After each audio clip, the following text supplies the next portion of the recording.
roster.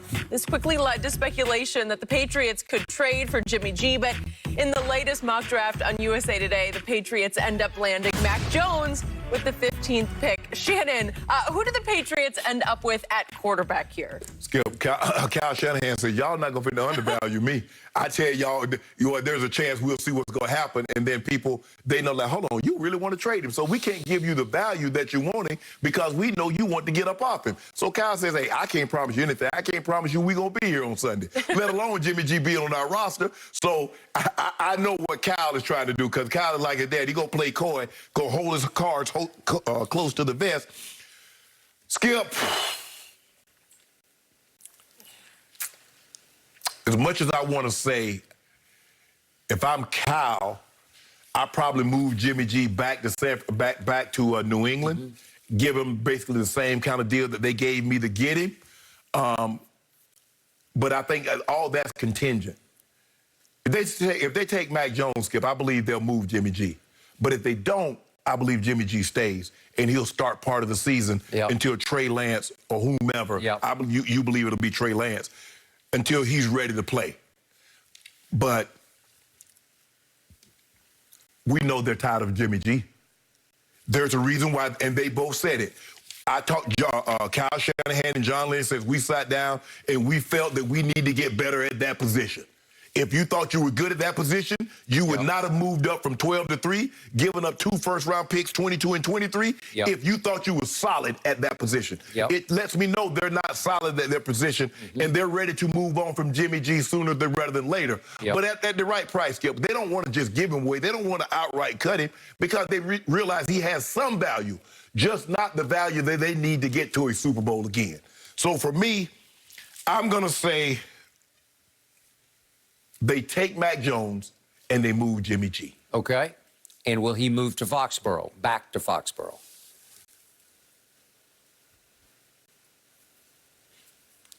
No. I'm going to say no. I'm going to say no. Okay. I'm going to say no.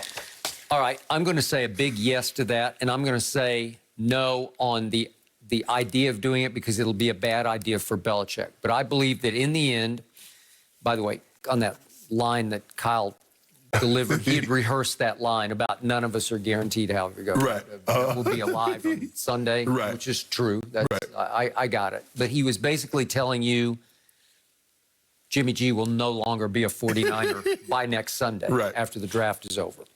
So why are they ready to cut bait with Jimmy G? Well, 2 reasons. You just said a few minutes ago, he's a ridiculous turnover waiting to happen. He is. Okay? And number 2, he cannot stay healthy for very long. His history is... That's even worse than the turnovers. Okay, it is. Because what happened, he played 2 games in place of Brady, who was going to be gone for 4. He got hurt. And he hurt his shoulder, and he was gone for the next 2, and it was Jacoby Brissett. Okay, so then he's only played 1 full season in his whole career, and it was 2019, and it was their Super Bowl season. Okay, so I give you that. And his QBR has just roller coastered through because he'll have some big games because he's got some ability, sometimes big-time ability. And in 2019, he had some big-time throws at New Orleans. They won that game in the regular season when he hit Kittles on a big play. And so I give you all that. But once they got to the Super Bowl in 2019, at the end of the 2019, going in 2020, obviously, then in the 4th quarter, when they least expected it, he turned back into Jimmy, the turnover machine. And it was 3 of 11 for 36 yards and an interception, and he missed Emmanuel Sanders down near the goal line, missed him wide right, overthrew him.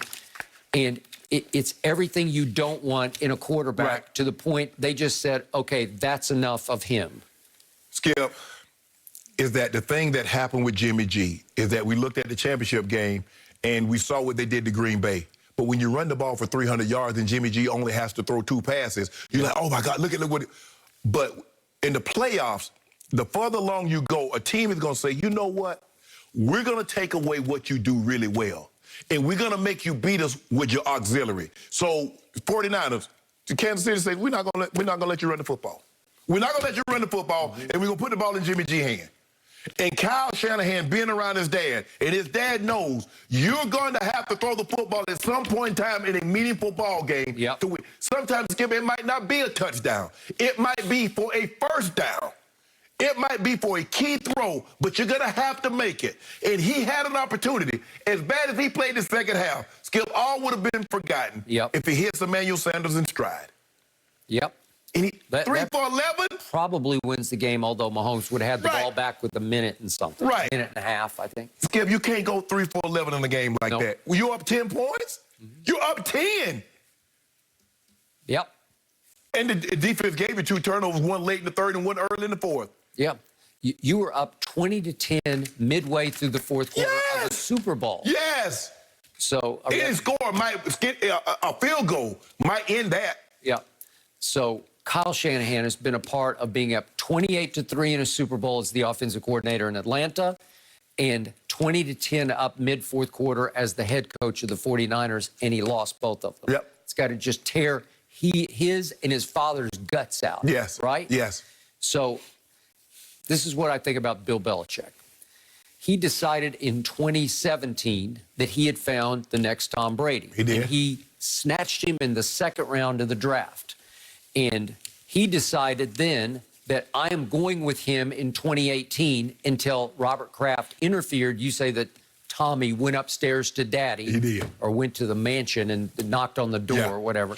And that they decided, okay, you're going to be here. You're going to be just fine. And Kraft told Belichick, you must trade Jimmy G. Right. And I thought he just gave him away. And by all accounts, he picked up the phone and called his protege, a kid, a young coach that he loves, that he considers like a son, Kyle Shanahan. Mike and Coach Belichick are very close. Very close. So Bill calls, maybe John Lynch or probably called Kyle or texted Kyle and said, hey, you want Jimmy G? You can have him for a 2. Right. A 2? Because I thought Jimmy G was worth a 1 at that point because he's been so built up. And in the 2 games that he played before he hurt his shoulder in place of Brady, those were big-time games, both of them. Remember that Sunday night he went to Arizona? Yeah. Oh, God, it was tremendous. He looked like a world beater. Yeah. Okay?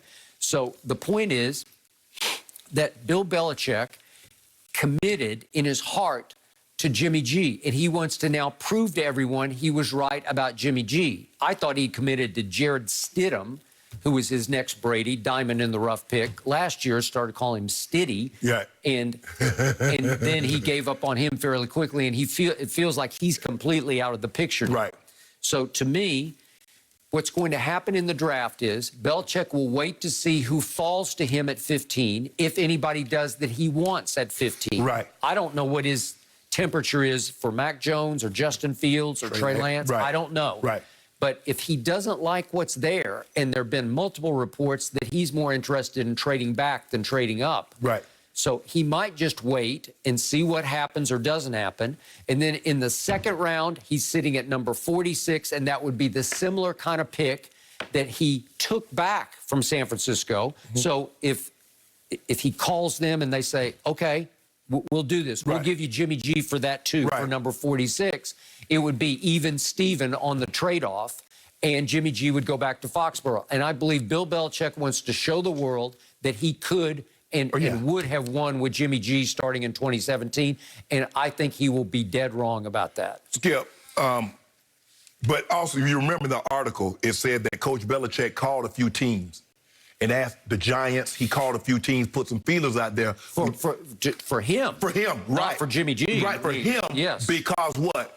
Mr. Kraft intervened. Yep. Mr. Kraft had told him, because remember now, Coach Belichick had a one-day contract with the Jets. He resigned abruptly to go take the job at New England. New England had to give up a first-round draft pick, yada, yada, yada. Yep. So he said the reason why I came here is you told me I was shopping for the grocery. You told me you were not going to intervene, and you intervened. So I believe, ultimately, that's why Mr. Kraft acquiesced to Coach Belichick this time around on Tom Brady. Okay. Because I believe all things being equal, Mr. Kraft didn't want Tom to go. He can say, well, somebody give me 20 years of service. Skip, my best worker 20 years. I don't want you to leave and go somewhere else. You've been my best worker for 20 years. Why would I want, as much as, I love you, he's like a son. He gave me 6 Super Bowls. I know. That's why I want to keep my best worker. He's been my most productive guy. Yeah. So why would I want him to go be productive for someone else? But with that being said, Skip, Kyle Shanahan said that he told Jimmy G the main factor in us looking for another quarterback is that you can't stay healthy.